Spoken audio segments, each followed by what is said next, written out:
In the ancient village of Odoira, nestled between the great river and the dense forest of spirits, lived a hunter named Adissa.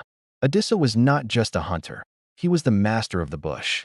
He knew the footprint of the leopard before the rain filled it, and he could distinguish the call of a bushfowl from the wind in the palm fronds. However, Adissa had one great flaw. He loved to talk. His mouth was as loose as a broken drum.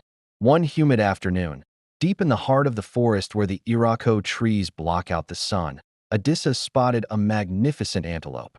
Its coat shimmered like polished copper, and its horns spiraled toward the sky like smoke. Adissa raised his Dane gun, took steady aim, and prepared to fire.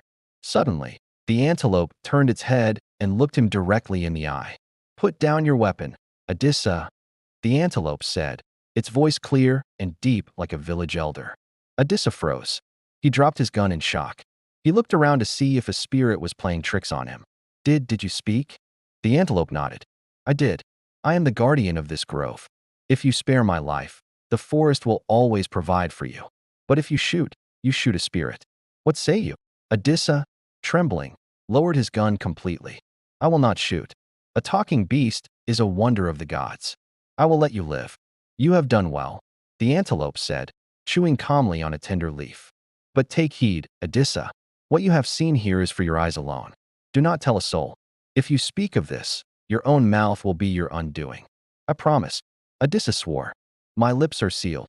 Adissa rushed back to the village. His heart was pounding, not from the hunt, but from the burden of the secret. He went straight to his hut, intending to stay quiet. But that evening, he went to the palm wine bar to cool his nerves. One calabash of wine turned into two. Two turned into three. Soon, Adissa was surrounded by friends, boasting of his adventures. "You think you have seen wonders?" Adissa laughed, slamming his hand on the table.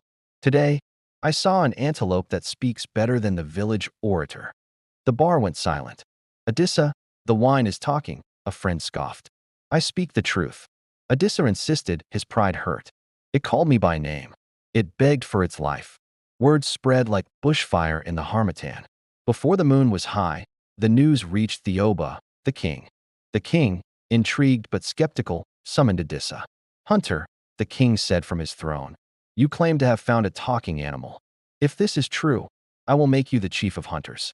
But if you are lying to your king, you will lose your head for making a fool of the throne." Adissa, confident in his truth, agreed. "I will take you to him, Kabiyesi."